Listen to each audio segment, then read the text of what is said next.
and I'll add y'all now.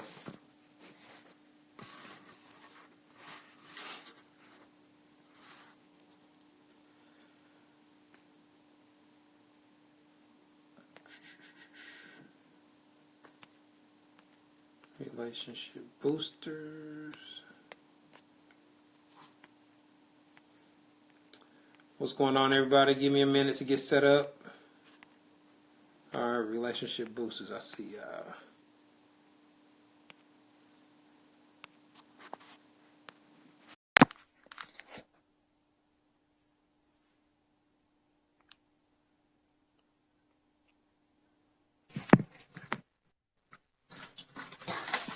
All right, ladies. What's going on? Yeah, let me.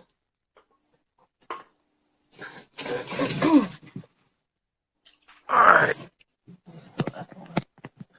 There we Everything go. good on my end. All right, cool. Hello.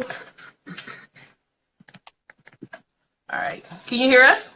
Yeah, I can hear y'all loud and clear. Oh, yeah, that's awesome. Hey. What's going on? All right. So I guess we can get started and introduce ourselves so people know who we are. We're the Relationship Boosters. We're licensed mental health therapists, but we have specialty in helping people build strong relationships, and that's what we're about. So we work with singles and couples. And today we are on with Terry Duran to start our Black Love series. I'm the silly one.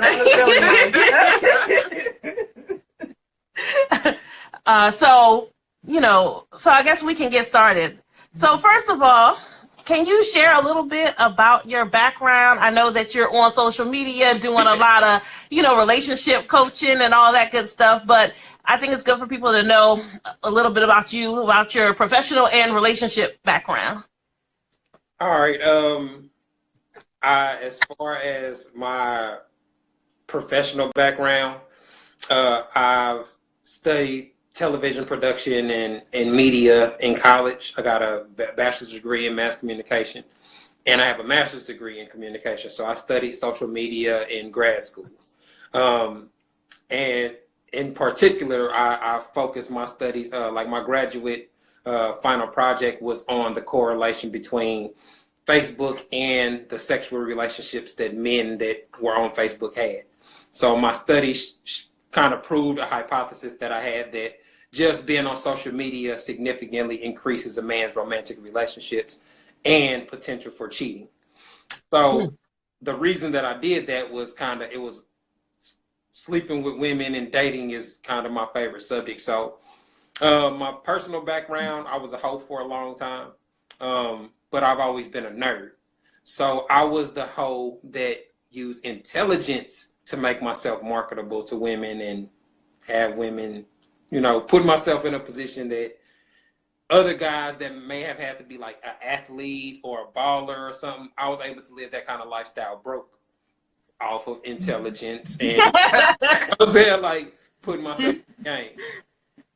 So that, and then my upbringing, I graduated high school early, so I was 17 years old, and I went to the Army. So the Army is a kind of an extremely competitive environment because there's so many men around that the alpha men really stand out. So at a young age, I'm 17 years old, but I'm an adult. So I'm smashing 25-year-olds, 28, you know what I'm saying? Like me and my friends were attractive to women, you know what I'm saying? And I got to blur the lines because I was still very popping with the high school chicks too. So I got to live both worlds. I got to be among the cheerleaders and the athletes in the high school teenage realm, and I got to kick it with grown folks and go to the club and do that type of thing too. So my experience with sex and women, I didn't realize it until like now how much it teaches you, and most men can't articulate it. That's kind of the difference that separates me from a lot of other guys. I'm able to, my background in communication, being a former teacher, allows me to explain things in a way that even somebody that didn't get to live that lifestyle or experience it personally, they can understand and comprehend it. So I've gotten popular on social media because I run a page where I'm very candid about that particular man's lifestyle. So I on my page, I focus on speaking about quality men. I speak about men that women want to be with, because I feel like it's a waste of time to talk about the men y'all don't want. You know what I'm saying? Right. You know what I'm saying? Like, who wants to Right. a guy to date an F-boy? You know what I'm saying? Like, that's not what a smart woman should be aspiring to do. So my logic tells me, all right, bet. Me and my friends, or a majority of us, are six figures. We all got degrees. We all got professions. A lot of us are entrepreneurs. We're all successful with women. We all have nice homes, nice cars, live nice lifestyles. Maybe the women that want to date men like us will learn and benefit from having an uncut version of what dating really is. So that's kind of what you get on my page, and it rubs a lot of people the wrong way, gets a lot of women in their feelings, because a lot of people on social media, or they give relationship advice, cater to the fantasy and cater to the how things should be, and all, you know what I'm saying? Like, they just cater to the stuff chicks want to hear. And that's cool. That's cool. Everybody should be told they're a queen and all that. But that really improves a woman's dating chances by hearing how great she is, or how, you know what I'm saying? Like, so if you learn what are the things that are commonly causing problems, if you learn the things that men take issue with and why they take issue with it. Right. And you have a really good way. You much more to be able to capitalize on a dating opportunity with a six-figure dude that's popping. You know what I'm saying? You're not going to do the things that makes him eliminate you when he got 5 or 6 other bad chicks he's trying to select from. You know what I'm saying? Like, you don't want to be the problematic one. You don't want to be the one that gets on his nerve. You don't want to be the one that has unrealistic expectations. And you don't want to eliminate a quality man for some super stupid reason, which a lot of women do. So, you know, I allow people to send me questions, and I just give them a real man's perspective on it. And I'm not focused on if it's going to hurt their feelings or not, because they should be smarter than it to me if they don't want the honest truth. But Right. And you have a really good way of kind of like answering some of those questions and talking from a real honest place, but still, you know, it seems like you really do value or talk about the importance of relationships. And making sure it's not just about, you know, the booty call or sex. It's about the whole package when it comes to getting two good people together and being in a relationship. Like, is that kind of like your... For the people that want to be in relationships, that you want it to be healthy. Like, nobody wants to be in a marriage where you're miserable, where you unhappy to go home, where you don't want to invite your spouse to stuff. Like, I think most people don't want that. So if I can explain some of the things that lead to it, because what it was is I saw how clueless a lot of women were on social media. Because I had a really popular meme page where I had like 50-something thousand followers, and I would make like real life memes. Like, I started a lot of the trends y'all see. Like, I made side chick memes and somewhere near you memes and the face you make memes. Like, so from a couple of years ago, when you saw those on Facebook, a lot of those were created by me. And so it created dialogue in my comments, and I would just see so much cluelessness, and I'd be like, man, these chicks really believe this stuff. Like, they really think this. And so I was like, well, man, maybe if I just give them a real honest perspective, it will resonate with some women, because the thing that allows me to be in that space is I'm not trying to smash my followers. You know what I'm saying? Like, I'm not if I was single, I wouldn't say a lot of the stuff I'm saying in the game I'm giving you. Like, just being 100. Like, if I was that follow me and all that, my conversation with my page would be completely different. You know what I'm saying? So I'm not. So I ain't got to worry about getting screenshot. I ain't got to worry about getting exposed. I'm not. I curve the chicks that throw sex at me in my DMs and all that, because of my lifestyle prior to being married and the quality of my marriage. Like, if I was unhappy at home and I wasn't getting no coochie, then yeah, I'll be all in sort of. But you have the type of environment where when I'm in a position to be able to smash a chick, I'd rather just go home and smash my wife, or I don't want to really go through the steps that it takes to smash you and hide it and keep it a secret and all the stuff that men in my position got to do for some side coochie.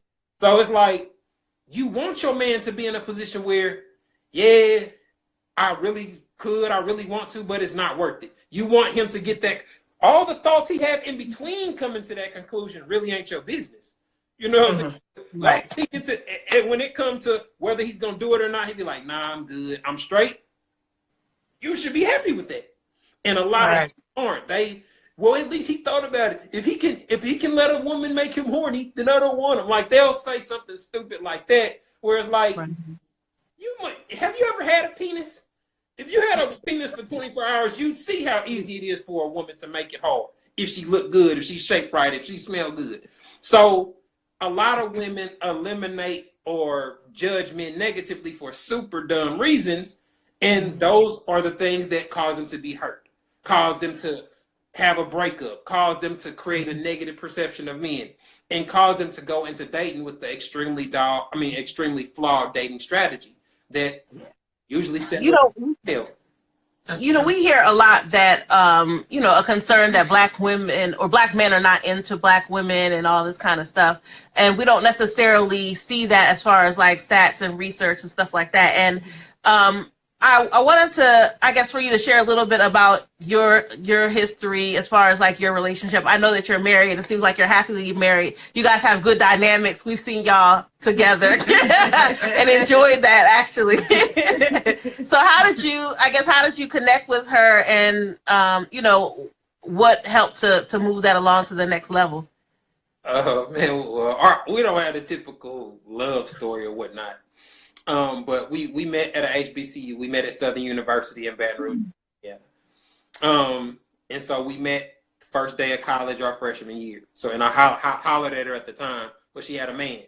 You know what I'm saying? But so I hopped on her and approached her immediately, and she gave me her number, and we would talk every now and then. We became cool. But she had a boyfriend. Well, they were kind of falling out or falling apart per se. But the situation between us is too long for me to explain in just a few minutes. But it didn't just go to, hey, I met her, and hey, you're so awesome, I want to be with you. You know what I'm saying? Like, that's not how it played out. You know what I'm saying? Like, I'm an effective dater, so I'm able to identify quality women, the women that have the type of mentalities and ambitions that are going to gel with the lifestyle I was preparing for myself. You know what I'm saying? So I already knew that I was kind of a universal man. I can be a good husband to a whole bunch of different chicks because I'm low maintenance and easy to please, and I bring all the qualities that most women look for in a man to the table. So as long as we got some stuff in common and we like the same type of music and you don't get on my nerves, if I'm attracted to you and I like smashing you, then I'm capable of being with you potentially. So from a male perspective, it's very easy to be able to identify and evaluate women, especially if you're a former hoe or if you're going through the dating process with the lifestyle of a very promiscuous man. Because the things that a man uses to make himself attractive to a woman, in order for a man to be a hoe, he has to be very good at them. You know what I'm saying? Like, he has to be very good at marketing himself and selling himself and conversation and interpersonal skills. Like, all the things that make a man successful in the professional world, they're great in the dating arena too. You know what I mean? Because that also translates to having a decent job, being able to pay for dates, being able to pay for trips, like stuff like that. And so the more able a man is to no man's gonna have 100% rate with every woman he dates.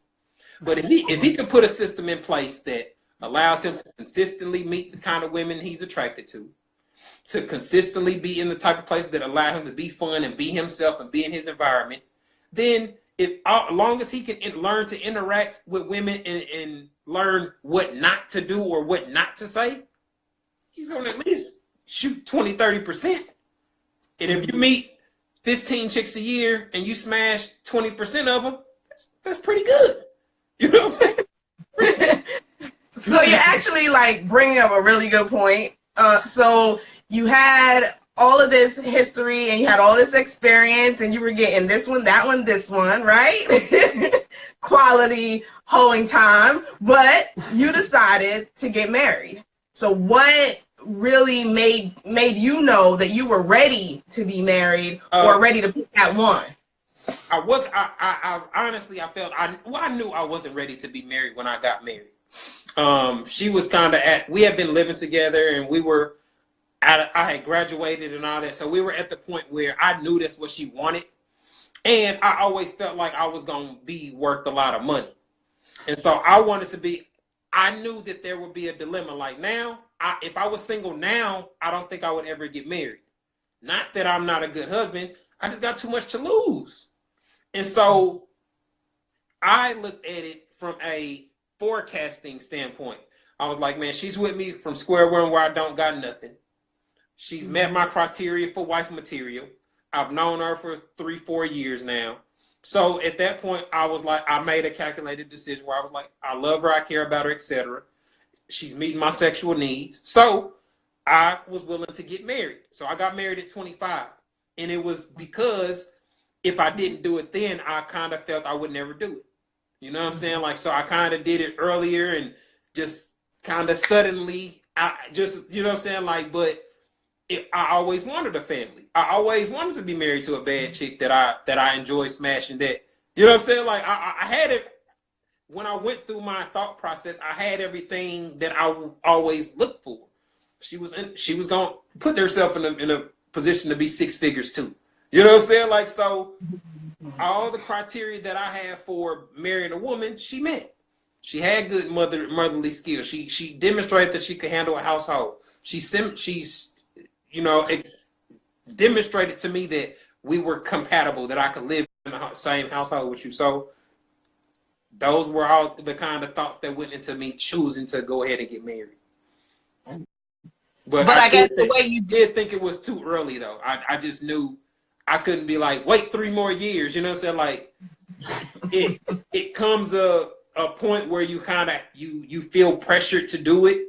But I was willing to do it only because of I had so much success in the past in my whole day that I was willing to give it up in the effort to at least give an honest chance towards having a family. Because I never really thought that I could be with a woman for a long time because women think and operate in ways that really are frustrating over time. You know what I'm saying? Like, and that's what I experienced with almost that's why I cut off every chick. Those were always the reasons why I would stop smashing a chick. Because it's not like I don't enjoy smashing you or I'm not attracted to you. It was always their behavior and their thought process. So it was like, once you learn to identify the things that you don't like or that cause problems, it significantly increases your efficiency with women because you don't waste your time on the ones that you don't want to be with. So the men that are quality men, at some point they get to a point where they got 4 or 5 super quality chicks that they smashing. One's in law school, one's in nursing school, one's in, you know what I'm saying? So it's like the things that he has to use to make the choice between the 2 women can be something small, like how big their booty is. Or, you know what I'm saying? Like, or how good they head is. Like, it can come down to something extremely small because he's splitting hairs. He got 2 A1 women or 3 or 4 A1 women he's smashing. So why her out of all the people? What made her different out of those individuals? Because it sounds like you chose her at a time that you felt like she is here when I don't have anything and she wants me for who I am and what I'm about. And so it moved from there. Like, that's the sense that I get. I don't know if that's correct. Yeah, but yeah. She was able to accept me in my environment. Like, we was cool. She was cool with my friends. She was cool with my family. Like, since we were living together, we would do holidays with your family and my family, and all that was cool. You know what I'm saying? Like, all of our friends kind of merged together. Our friends and sororities was cool. Like, so everything on a college campus when you're in a sorority or in a popular fraternity and you're one of the popular members, it's kind of slight I ain't gonna say celebrity status, but on a college campus, like the known couples, like where everybody associate you with that person, right? Well, she was the head bartender at the most popping club in town. So everybody knew who she was, especially the dudes. You know, every dude that was trying to smash, that had a shot. You know what I'm saying? And so I was a Kappa on campus, so I was popular, and people associated me and her together, and then she became a Delta. So locally, it was this Kappa Delta aura around it, and like I was into music then, so I was on mixtapes, and I was kind of, like I said, I was popping in the city or whatever.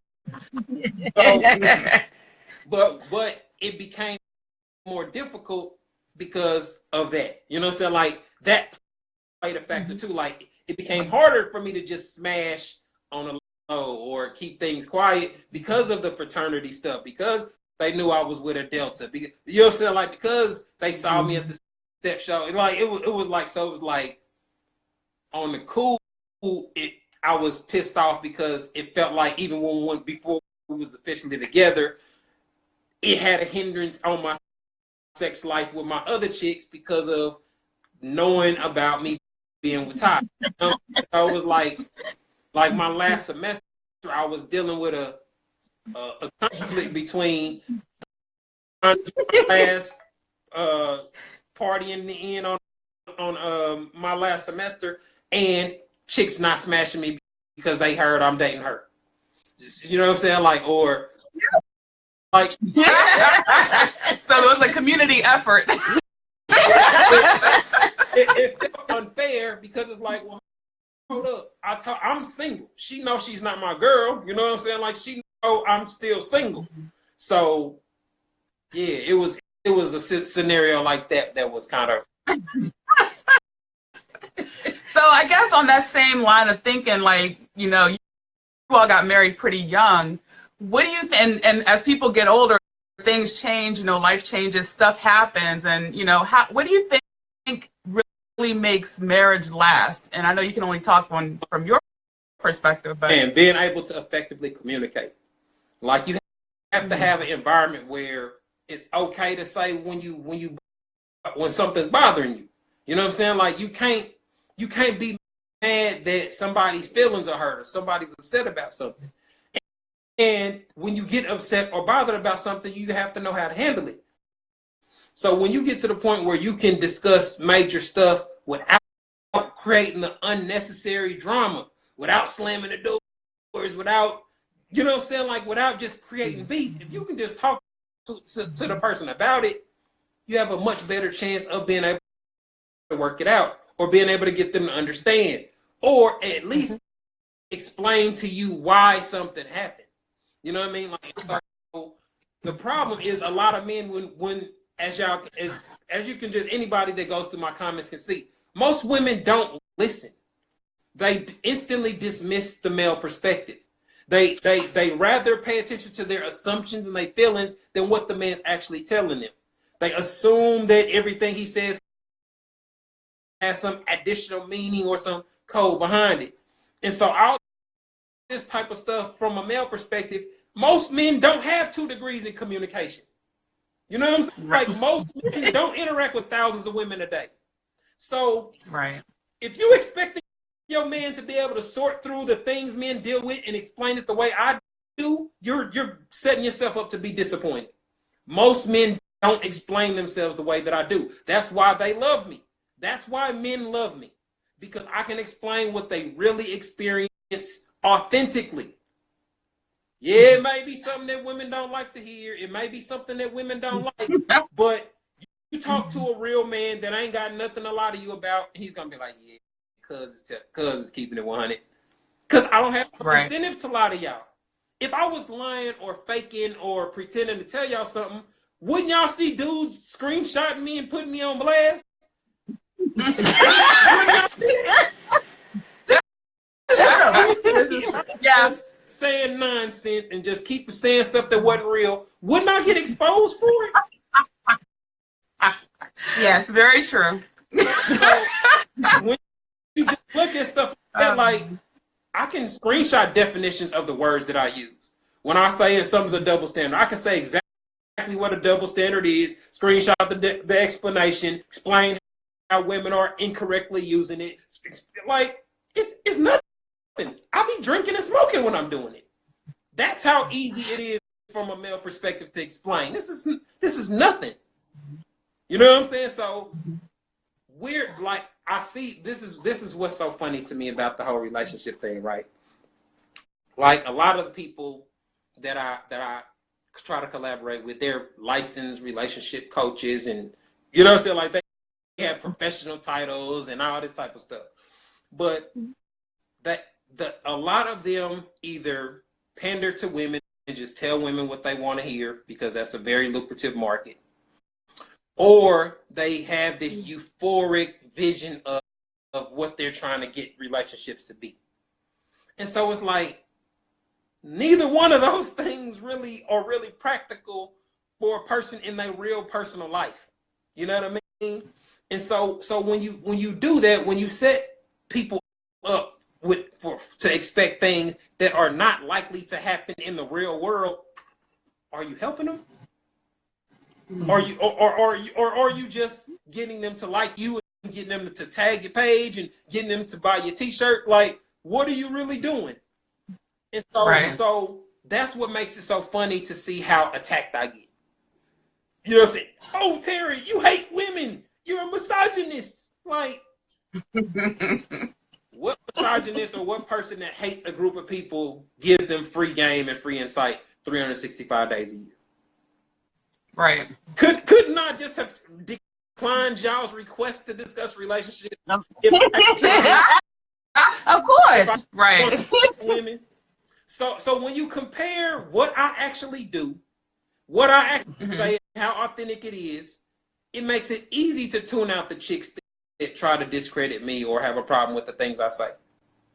Because you know what I'm saying? And so, like I said, I study social media. So the mentality of a person to go to a page they hate every day to comment on every page, you the one with the thinking problem. I'm over here doing me. You're coming to me every day. If I hated somebody's page, I didn't follow. I wouldn't go to it. If I you hated me, I don't follow no white supremacists. I'm not over there tuning in. Tell me how much you hate us. Yes, you did. That's idiotic. That's idiotic to somebody with some common sense. So if a woman really feels like I'm just trying to help F-boys win, you're the one with the problem interpreting what you read in here. If you think that I'm just trying to tell you how to go get hurt by men, you're not really paying much attention. You just in your feelings, and you don't like me. So that's cool. But and it's, you know, and it's good for, I think, for people to understand that there's counselors or therapists that come from like a pro-woman or a pro-man type of place. A lot of times, like, we come from like the heart of like the relationship is who we work with. So, and like you said, it might hurt somebody's feelings because in that moment, they might not be able to see what their role is until you explain it to them. But I like the fact that you mentioned like the assumptions. We like to call that fake news because because it really does create a life of its own, you know. And people like are so far left. They have like created all of these stories upon stories that it's so far from whatever they were initially talking about that it makes it hard to even come back from. So I definitely like that you pinpoint that. A little bit, they asking y'all to tilt the camera down so they can see y'all a little bit. Oh, okay. Yeah, so that goes along the lines of communication, but then it's other things too that go on when you are trying to be effective in communication. You can't be assuming, you know, certain things and, you know, all of that. That's so the next question we wanted to. I'm sorry. That's hard for some people to do. Yeah, no, it can be. Yeah. So what do you think is the biggest thing facing the black couples? Like, why do you think, or what do you think the biggest problem is when it comes to like African American couples being able to work through relationship related problems? I think a lot of the issues regarding the black men and black women are what happened with slavery. You know what I'm saying? Like, so when you trace the conflict between black men and black women specifically, you have to start with the point in time where the black male was ripped apart from his family, shamed, and all his power and manhood was taken away by white supremacy. And so if you're able to go back to that point and realize and take it from that point where the black woman who historically had been a man's job is to protect his family.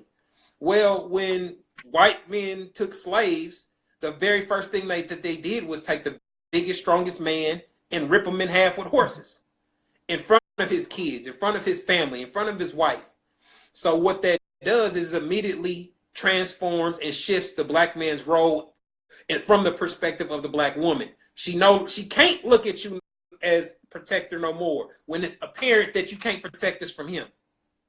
And so when you start with that and you look at everything that happened since then in the media, with WIC, with the programs, with all the things that are intentionally designed to turn black women against black men, you see why we have the single household and the attitude that I don't need a man and I need to prove how much I don't need a man. You'll see those type of things if you're able to go back to where the problem is, because black men and women were living prior to that. Yeah, that's true. And the media does play a lot of games because a lot of things that they show, especially the fact that black women are not interested in, or black men are not interested in black women is definitely far from the truth. The stats are really high as far as black relationships with, where both individuals are, African American. So even though the concern is that there's more men that are interested, or more successful men that are interested in white women, it's not necessarily accurate. And even our community here, we live in the DMV. We actually are in PG County, and it's one of the most wealthiest, or it is the most wealthiest place for African Americans. So we have a lot of that here, and there are 2-parent households all over the place. So some of the kids here don't know anything different. Like what they see on TV is false to them. So I do think that there's definitely an ability for successful people to marry. And of course, you said that you and your wife are both successful, and that's a clear example of that as well. So yeah, I think it's good for people to understand that, so that they don't think that they have to, because like that Italy, the Italy Love show where the women are going to Italy to find a man. Like, you don't have to cross the water to find a man. Like, there are men here in the States. I mean, if you want to, if you find somebody over there, that's great. But it's not like I have to leave here to find somebody because, all the men here in the U.S. are bad. So we like to talk about holding people accountable for their own actions, their own behaviors, their own thoughts, and how they are really influencing the relationships that they're in. Because we see the blame game all the time. We see the blame game on our couches. And so we know that happens, and that's real life. So when we're coming to people, we really want them to know we're going to hold you accountable. Therapy is not going to be fluff for you. It's not going to tell you how right you are, right? But we're going to hold you accountable. And so we can see from our point of view that is something that we constantly have to correct. What do you think is like the biggest mistake that you see people making in relationships? What's the biggest mistake you tend to come across, you see?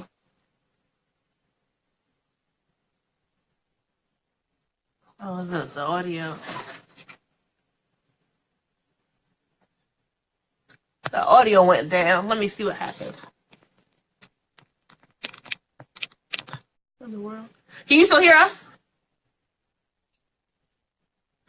I don't know why we can't hear him. We can't hear you. Hmm. Uh-oh.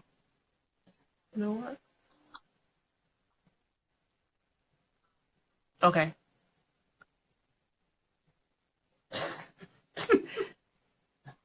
Oh, I have to scroll up.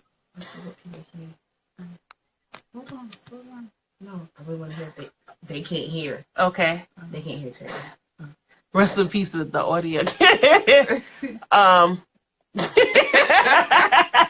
audience is hilarious. You wanna I guess if you They say want they can only hear us. okay. Metro PCS. you want The devil is a liar. Hey, Reese. if you want to come back in and do it again to see if it works. Yeah. All right, Okay. let's. I heard you. I don't know. It's like then we went out again. All right. Check your team. Metro PCS. What? Just like- All right, so yeah, if we restart, Yeah. that might be good.